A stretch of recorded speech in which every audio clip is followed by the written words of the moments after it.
You to think about the kid, not about you. మీరు సగం జీవితాలు అయిపోయినాయి, వాడికి ఇంకా జీవితమే స్టార్ట్ కాలే. కాబట్టి యువర్ ప్రయారిటీ షుడ్ బి వాడు ఇంకా జీవితాన్ని చూడాల్సిన ఆ పిల్లల గురించి ఆలోచించాలి. మీరేంద్రా వాడు వాడు సొంతంగా తినగలుగుతాడా, వాడు సొంతంగా స్నానం చేసుకోగలుగుతాడా, వాడు సొంతంగా ఇంకేమైనా చేసుకోగలుగుతాడా, వాడు సొంతంగా ఆలోచించడానికి వాడి బ్రెయిన్ అని ఎదిగిందా, వాడి బొక్కలు ఎదగలేదు, వాడు ఇంకా ఎంతో లైఫ్ చూడాల్సి ఉంది. మీరేంది సగం జీవితం చూసేసారు కదా. పిల్లలు షుడ్ బి ప్రయారిటీ కదరా అయ్యా. మరి ఎందుకు తెచ్చినవరా? ఇద్దరిని అడుగుతున్నా, ఆమెను అడుగుతున్నా, ఆయన అడుగుతున్నా. నీ ఎందుకు తెచ్చినావు? వాడు తెమ్మన్నాడా మిమ్మల్ని భూమి మీదకి? తెచ్చినప్పుడు వాళ్ళ బాధ్యత ఎత్తుకోవాల్సిన అవసరం లేదా? అరే మీరు ఎంతసేపు మీ గోలు, మీ తలకాయ నొప్పులు. అరే మీ సగం జీవితం అయిపోయిందిరా అయ్యా. మీరు ఆలోచించాల్సింది నీ కొడుక్కి ఏది మంచిదో ఇద్దరు ఆలోచించాలి, ఆడైనా మగైనా, గౌతమి చౌదరి అయినా ధర్మ మహేష్ అయినా. కాబట్టి ఆ పిల్లగాని కోసం ఒక ప్రశాంత వాతావరణంలో వాడు పెరగాలి. ఇట్లా మీరు కొట్టుకోగలిగితే రేపు వాడు క్రిమినల్ అవుతాడు యుద్ధ వాతావరణం పెరిగితే. కాబట్టి వానికి ఎట్లా మంచి పేరెంటింగ్ ఇవ్వాలి, ఇద్దరం ఎట్లా ప్రశాంతమైన వాతావరణంలో వాడిని పెంచాలి, వాని యొక్క ఎకనామికల్ సెక్యూరిటీ, వాని యొక్క ఎడ్యుకేషనల్ సెక్యూరిటీ, ఇవన్నీ ఎట్లా ఇవ్వాలని ఆలోచించాలి తల్లిదండ్రులు. ఎంతసేపు వీళ్ళ గురించి వీళ్ళే ఆలోచించుకుంటారు. 70 ఏళ్ళైనా 80 ఏళ్ళైనా సాగుకు దగ్గర వచ్చినా వీళ్ళ గురించి వీళ్ళ ఈగోలు వీళ్ళే ఉంటాయి. మరి ఎందుకు తెచ్చినారో వాని భూమి మీదకి? నేను అనేది వీళ్ళని అంటలేను. I'm talking about any couple who is fighting for petty చిన్న చిన్న విషయాల గురించి పోరాటం చేసే ప్రతి ఆడదానికి మగవానికి చెప్తున్నా. నేను ఒక్క జెండర్ చెప్తాను దయచేసి. ఓకే, మగోడు వాడు ఎక్కువ టార్చర్ పెట్టాడు. జనరల్ గా ఎమోషనల్ గా ఎక్కువ టార్చర్ పెట్టి ఆడవాళ్ళు ఉంటారు. ఫిజికల్ గా కొంత దెబ్బలు వేసాడు వీడు మగవాడు చేస్తాడు సాధారణంగా ఎక్కువ కుటుంబాలలో. కొన్ని ఎక్సెప్షన్స్ ఉండవచ్చు. నేను జనరల్ గా చెప్తున్నా. Okay, our priority should be the kids. ఎందుకంటే వాడు నువ్వే వాడిని తీసుకొచ్చిన, వాడు అడగలేదు నేను భూమి మీద ఏమని. కాబట్టి వాని గురించి ఆలోచించు. వానికి ఏది మంచిది, వానికి ఏది చెడుది, వానికి యుద్ధ వాతావరణం. మన ఇద్దరం కొట్లాడితే వాడు అందరికంటే ఎక్కువ సఫర్ అయ్యేది నా కొడుకు అని ఇద్దరు ఆలోచించుకుంటే you come to A compromise. నువ్వు నీ పేరు మీద రాసిందైనా వానికే ఇస్తావు, ఆమె పేరు మీద రాసిందైనా వానికే ఇస్తావు. అట్లా పేపర్ రాసుకోండి. 25 రూపాయలు నువ్వు తీసుకో, ఏమన్నా విక్కో, నాకు సంబంధం లేదు. 25 రూపాయలు నేను తీసుకుంటే ఏమన్నా చేసుకుంటా. మిగిలిన 50 రూపాయలు ఏం సంపాదించిందైనా ఆ కొడుకు పేరు మీద రాయండి. వానికి ఇప్పుడు హక్కు లేదు, వాడికి మైనర్ కాబట్టి వాడు ఏం చేయలేడు. కాబట్టి వాడు పెద్దగా అయినాక వాడు కూడా ఇష్టం చేయడానికి లేదు. వాడు కూడా వ్యాపారం చేసుకుంటాడో, వాడిని చదువులకు వాడతాడో, ఏదైనా మీనింగ్ఫుల్ వాడడానికి, ఒక ఆస్తి కొనుక్కోవడానికి వాడుకోవడం. కానీ వాడు చిల్లం పల్లం చేస్తా, ఖర్చు పెడతా, పార వస్తా అంటే వానికి కూడా హక్కు లేదు. అట్లా రాయండి, లీగల్ బైండింగ్ అయిపోయింది కదా. అటార్నీ దొరుకుతలేరా మీకు? మంచి అటార్నీలు ఉన్నారు, ఫ్యామిలీ లాగాని, ఇంకోలా కానీ, క్రిమినల్ లాగాని, దేనికైనా వాళ్ళు చెప్తారు కదా చట్టం ఏముంది, చట్టాన్ని ఎట్లా దాన్ని అనుకూలంగా, చట్టాన్ని ఎట్లా పాటించాలి, దానికి అనుకూలంగా రాస్తారు కదా. మీ ఇద్దరు ఒక అగ్రిమెంట్కి వస్తే జడ్జి మీరు కోరుకున్నది తీర్పిస్తాడు. Okay, with family with child dissolved this marriage అని తీర్పిస్తాడు. మీరు అగ్రిమెంట్ వస్తే ఈజీ అవుతుంది. మీరు అగ్రిమెంట్ రాకపోతే జడ్జి ఏమంటాడు, మీరు ఆర్బిట్రేషన్ చేయండి, మీడియేషన్ చేయండి, ఒక కంక్లూజన్కి రండి, అది ఈజీ అవుతుంది. మీరు రాలేరు, ఇట్లనే కొట్లాడితే నీ తరపున అటార్నీ లేక న్యాయవాది నీ యొక్క వాదనలు జడ్జి ముందు పెడతాడు, ఆమె తరపున న్యాయవాది ఆ జడ్జి ముందు పెడతాడు. జడ్జి ఏది న్యాయమో అది బిడ్డను దృష్టిలో పెట్టుకొని జడ్జి తీర్పిస్తాడు. పాటించండి. మీతోటి ప్రాబ్లం సాల్వ్ చేసుకునే శక్తి లేకపోతే 1 2 ఏళ్ళలో 3 ఏళ్ళలో కొట్లాడండి, న్యాయవాదులు పెట్టుకోండి, లాయర్లకు ఫీజులు ఖర్చు పెట్టుకోండి, జడ్జి తీర్పు ఇచ్చింది పాటించండి. జడ్జి అయితే ఆయన ఇష్టమైన తీర్పు ఇవ్వలేడు కదా. ఇరు పక్షాల వాదనలు విన్న తర్వాత రాజ్యాంగం ఏం చెప్తుంది, ఫ్యామిలీ యాక్ట్ ఏం చెప్తుంది, అన్ని చూసి కిడ్ని దృష్టిలో పెట్టుకొని తీర్పిస్తాడు. మిమ్మల్ని దృష్టిలో పెట్టుకొని తీర్పియాడు. ఆ కిడ్కి ఏది మంచిదో అది తీర్పిస్తాడు.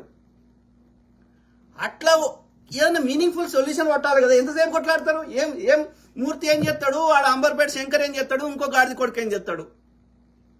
వాళ్ళు ఎంతసేపు మూడో వ్యక్తిని మీరు ఎంత చేస్తే వాడేం ఈ పెద్ద మనుషులు ఏం చేస్తారు? లంగపాడుకోలు ఎన్ని కొట్లాడలు చూడలేదు. అందరు దొంగలే. ఏం చేస్తారు?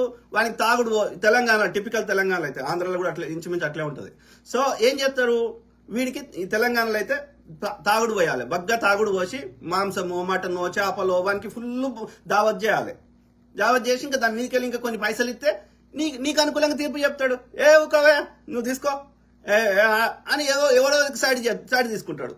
వీళ్ళు దొంగలు తీర్పు ఏం చెప్తారు? వీళ్ళు ఇప్పుడు అంబర్పేట శంకర్ ఏం చెప్తాడు, TV5 మూర్తి ఏం చెప్తాడు?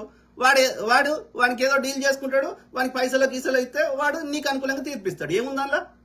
గిస్మత్ మండి నాకు ఇప్పి వాని బెదిరి, లేకపోతే వాని సమాజంలో వాని చెడ్డ పేరుదే, నేను 1 కోటి ఇస్తా, లేకపోతే 20 లక్షలు ఇస్తా, 50 లక్షలు ఇస్తా, ఏదో ఒక డీల్ చేసుకుంటే వాడు వ్యాపారం చేస్తున్నాడు.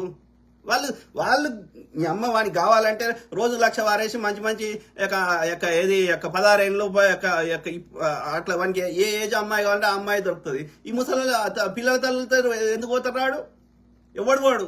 అట్లా కాదు. వాళ్ళ ఉద్దేశం ఏంది? వాళ్ళు వ్యాపారం చేస్తున్నారు. టీవీపై మూర్తి అంటోడు మంచోడా, మల్లిగాడు మంచోడా, రఘు జర్నలిస్ట్ మంచోడా? అందరు దొంగలే. వాళ్ళు ఏం చేస్తున్నారు? ఎక్స్ట్రాక్షన్ చేస్తున్నారు. నీ బలహీనతలు ఏడున్నాయి, నువ్వేడ భూములు కబ్జాలు పెట్టినావు, నువ్వేడ ఏమంటారు వ్యభిచారం చేస్తున్నావు, నీ ఇల్లీగల్ దందాలు ఏమున్నాయి అవన్నీ తెలుసుకుంటారు. తెలుసుకొని ఇగో నువ్వు నాకు ఇంత నువ్వు ఒక 100 ఎకరాలు కబ్జా పెట్టినావు అనుకో, వాళ్ళకే 4 ఎకరాలు నాకు రాసియకపోతే నేను పబ్లిక్లో పెడతా. లేకపోతే నువ్వు నీ ఇల్లీగల్ చేసే యాక్టివిటీస్ అన్ని తెలుసుకుంటారు. తెలుసుకొని వాళ్ళకెళ్ళి డీల్ చేసుకుంటారు. నువ్వు ఇవ్వకపోతే బయట పెడతా, ఇస్తే కామ్ అవుతా. వాళ్ళు దందా చేస్తున్నారు అంతే. మీడియాలో ఉన్న మెజారిటీ ఆ యూట్యూబ్లు ఇవి బయటకు కనిపించేటి మెజారిటీ ఏం చెప్తున్నారు? వ్యూస్ల వల్ల ఎక్కువ పైసలు రావు. మిలియన్స్ వ్యూస్ వస్తే ఒక ఏదో నామినల్ వస్తాయి. అది కూడా ప్రతి వీడియోకి మిలియన్స్ రావు కదా. ఇప్పుడు ఆయన ఉన్నాడు, అది ఇప్పుడు ఫోక్ సాంగ్స్ ఇస్తారు, 2 లక్షలు 5 లక్షలు కొంత ఎక్కువ ఇంకా మంచి క్వాలిటీ రావాలంటే 10 లక్షల దాకా ఖర్చు పెడతారు. అరౌండ్ యావరేజ్ గా ఫోక్ సాంగ్స్ కి 2 లక్షలు పెడతారు. దానికి ఏడ దాన్ని డిస్ప్లే చేస్తాడు? 5 నిమిషాల సాంగ్ ఎడ పెడతాడు వాడు? యూట్యూబ్ లో తప్ప ఎడ పెట్టాడు. యూట్యూబ్ లో వాడికి ఎన్ని మిలియన్ చూస్తే 2 లక్షలు రావాలి? ఏదో ఒక 10 పాటలు అట్లా ప్రొడ్యూస్ చేస్తే ఒక పాట హిట్ అవుతుంది, వానికి 2 లక్షలు 4 లక్షలు వస్తాయి. మరి వాడు 5 పాటలు 10 పాటలు చేయడానికి 20 లక్షలు అయినాయి. వాడికి 4 లక్షలు వస్తే మిగతా 16 లక్షలు మనకి బొక్కబడ్డట్టే కదా. కాబట్టి వీళ్ళకి యూట్యూబ్ ద్వారా పైసల కంటే కూడా యూట్యూబ్ లో పైసలు రావాలంటే ప్రతి వీడియోకి మంచి మిలియన్స్ ఆఫ్ వ్యూస్ రావాలి రెగ్యులర్ బేసిస్ లో, అప్పుడు కొన్ని పైసలు వస్తాయి. అది కూడా పెట్టుబడి లేకుండా వీడియో కంటెంట్ తీస్తే. అదే పెట్టుబడి పెట్టి సినిమా తీస్తే లేకపోతే ఫోక్ సాంగ్స్ తీస్తే ఇంకో సాంగ్ తీస్తే ఖర్చు అవుతుంది. కాబట్టి వానికి వచ్చేది పెద్దగా ఉండదు. ఓన్లీ హిట్ సాంగ్ ఆడికాడికి వస్తాయి, మిగిలిన వాడికి పీక్తాయి, బొక్క అవుతుంది. వాడికి బొక్క అయితే నష్టం అవుతుంటే వాడు ఇంకేం తీస్తాడు? సో కాబట్టి వీళ్ళందరూ యూట్యూబ్లలో పైసలు సంపాదించడం కంటే కూడా, ఎందుకంటే వీళ్ళ ఖర్చులు ఉంటాయి, వీళ్ళకి ఆఫీస్ ఉంటుంది, వీళ్ళకి జీతాలు ఇచ్చుడు ఉంటుంది, ఇవన్నీ ఉంటాయి. ఒక చిన్న మీడియా సంస్థకు కూడా 60,000 నుంచి ₹1,00,000 ఖర్చు ఉంటుంది. ఒక్కొక్క ఎంప్లాయీకి 20,000 నుంచి 30,000 మినిమం జీతం ఇవ్వాలి. ఓకే, సో ఇవన్నీ తీసేసినాక వానికి ఏడా పైసలు వస్తాయి? కాబట్టి వాళ్ళ మెయిన్ దందా ఏంది? ఈ మీడియాలో ఈ కంటెంట్ కాదు. వాళ్ళు చేసుకునేది వ్యూస్ ద్వారా వచ్చే పైసలు కాదు. వాళ్ళు చేసేదంతా ఇదే ఎక్స్టార్షన్. నీ బలహీనతలు ఏడున్నాయి తెలుసుకోవాలి, వాళ్ళ దగ్గర వసూలు చేయాలి. సో అందులో టీవీ5 మూర్తి ఎక్సెప్షన్ కాదు, ఇంకోటి ఎక్సెప్షన్ కాదు. అంబర్పేట శంకర్ ఏం చెప్తాడు? వాని బెదిరించాలి, విని బెదిరియాలి, పొడుతాం, సంపుతాం, కొడతాం అని చెప్పాలి. వానికి ఇంకా వాని బైక్ వీడు ఏడ చంపుతాడు అని భయపడి వాడు ఏదో ఒక కాంప్రమైజ్ అయ్యి డీల్కి రావాలి. ఇంతే కదా వాడు చేస్తుంది, రౌడీజమే కదా. వానికి ఏమైనా అథారిటీ ఉందా?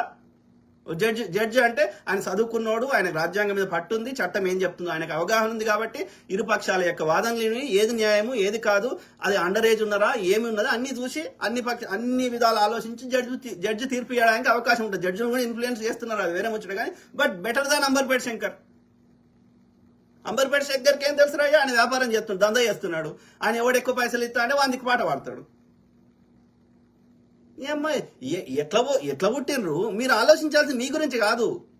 You are already you have seen 30-40 years దాకా you already have seen life. ఆ కిడ్ ఇంకా 2 ఏళ్ళే వాడు ఇంకేం జీవితం చూడలే. వాని గురించి ఆలోచించండి.